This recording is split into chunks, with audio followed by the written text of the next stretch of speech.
السلام عليكم ورحمة الله وبركاته. ازيكم عاملين ايه؟ يا رب تكونوا بخير. النهارده هنتكلم مع بعض عن اخر اخبار النادي الاهلي وبخصوص صفقات النادي الاهلي وبخصوص تجديد العقود بتاعة لاعبي النادي الاهلي. قبل بس ما نبدا، يا ريت تنزل تشترك في القناة وتفعل الجرس عشان يوصلك كل جديد وتعمل لايك للفيديو. يلا بينا نخش في الفيديو.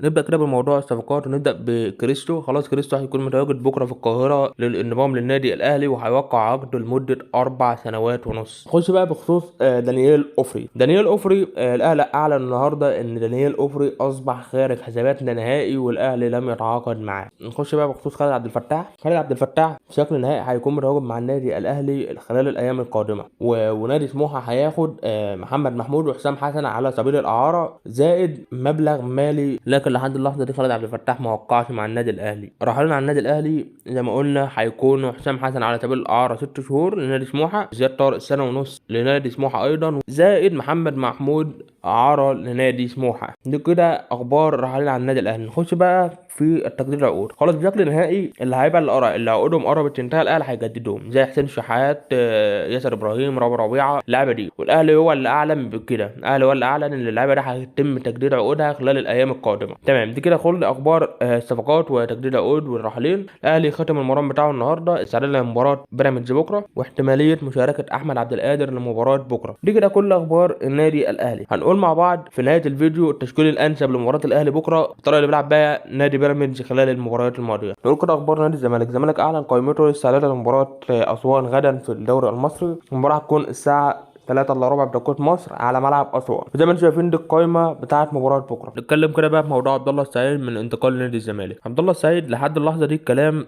في ايد فيريرا مدرب نادي الزمالك. فيريرا هو اللي هيحسم عبد الله السعيد يجي نادي الزمالك ولا لا. وملحوظه عبد الله السعيد لو راح نادي الزمالك خلال الايام القادمه مش هينفع يلعب مع الفريق في دوري الابطال افريقيا لان هو كان مع بيراميدز في الكونفدراليه. دي كده خلاصه عبد الله السعيد. الموضوع في ايد فيريرا، وفيريرا هو اللي هيحسم عبد الله السعيد لا يكون لاعبا في نادي الزمالك او هيكمل مع نادي بيراميدز. دي كده كل اخبار نادي الزمالك. نقول كده مباريات الدوري بكره عشان ننتقل لمباراه الاهلي امام بيراميدز. اول مباراه معانا وهي الزمالك امام اسوان الساعه 3 الا ربع، وثاني مباراه معانا المصري بورسعيد والداخليه الساعه 3 الا ربع بتوقيت القاهره، وثالث مباراه معانا وهي الاتحاد السكندري والداخليه الساعه 7، واخر مباراه معانا وهي الاهلي وبيراميدز الساعه 7 بتوقيت القاهره. دي كده كل مباريات بكره. ننتقل بقى نقول التشكيل الانسب لمباراه الاهلي امام بيراميدز. قبل بس ما ننتقل الى التشكيل ده، التحكيم اللي هيحكم بكره مباراه الاهلي امام بيراميدز هو من بولندا. نقول كده مع بعض التشكيل الانسب لمباراه الاهلي ونبدا كده على طول. في حراسه المرمى محمد الشناوي، رباعي خط الظهر محمد هاني من ناحيه اليمين، علي معلول من ناحيه الشمال.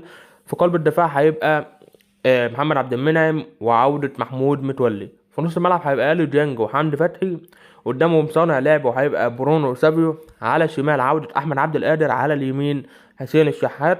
وفي راس الحربة هيكون محمد شريف. دي التشكيل المتوقع لمباراة الاهلي بكره. نقول كده الاول التشكيل اللي بيلعب بيه دايما نادي بيراميدز. دي قائمه بيراميدز لمباراه بكره. نروح كده بقى نقول التشكيل اللي بيلعب بيه بيراميدز. زي ما انتم شايفين كده ده تشكيل بيراميدز المتوقع واللي بيلعبه دايما في طول المباريات. الطريقه بتبقى 4-3-3 في حاله الدفاع، وفي حاله الهجوم الطريقه بتبقى 4-1-2-3. اسلام عيسى وعبد الله السعيد بيبقوا زايدين لقدام شويه. حاله الدفاع هي دي الطريقه اللي بيلعب بيها نادي بيراميدز. في حاله الدفاع بيلعب بطريقه 4-3-3. وافضل لعيب عند بيراميدز وهو مصطفى فتحي مسجل 3 اهداف وصانع هدف، وحاليا هو هداف بيراميدز في الدوري المصري. نقول كده مفاتيح اللعب على دفاعات نادي بيراميدز. لازم لو بدأ باحمد عبد القادر لازم يركز على الجبهه الشمال بتاعه احمد عبد القادر او جبهه اليمين من ناحيه بيراميدز، لان هي حاليا اضعف جبهه في نادي بيراميدز. الجبهه دي ممكن الاهلي يستغل منها اخطاء ويسجل منها اهداف. لو بدأ بأحمد عبد القادر او بكريم فؤاد او ببرونو سافيو لازم معلول يتحرك كتير جدا في الجبهه دي، ولازم اللعيبه لعيبه الاهلي ترتد للدفاع عشان تقفل الجبهه، لان في حاله الهجوم لما بيتحول مصطفى فتحي بيبقى تحته على طول اسلام عيسى وبتبقى جبهه خطيره جدا. وفي حاله الهجوم بتاع النادي الاهلي قلنا طبعا الجبهه دي هتبقى هي الافضل وهي اللي هيشتغل عليها النادي الاهلي بكره. الجبهه دي ممكن الاهلي يستغل منها اخطاء ويسجل منها اكتر من هدف. زي ما انتم شايفين كده دي خطه، ولازم اللعيبه تشوط على المرمى بتاع بيراميدز كتير جدا. زي ما انتم شايفين دي اسطوره اللي الاهلي هيهاجم بها بكره. الاسطوره دي برده في حاله الدفاع، ولازم الاهلي يقفل جبهه محمد هاني كويس جدا، سواء بقى اللي كان هيلعب قدامه كريم فؤاد او حسين الشحات، لان في هجوم بيراميدز على الاهلي بيبقى في خطوره كبيره جدا، لان رمضان صبحي بيبقى في الجبهه دي وبيبقى تحته عبد الله السعيد مباشره. ولازم محمد عبد المنعم ومحمود متولي او ياسر ابراهيم سواء اللي هيلعبوا جنب محمد عبد المنعم يمسكوا فقر لقاي كويس جدا وياخدوا بالهم من عبد الله السعيد. وبس كده، وبالتوفيق للنادي الاهلي في مباراه بكره، وان شاء الله الاهلي يفوز على بيراميدز. وبس كده، وكده كنا وصلنا لنهايه الفيديو. اكتبوا تحت في التعليقات توقعاتكم للمباراه. شكرا، مع السلامه.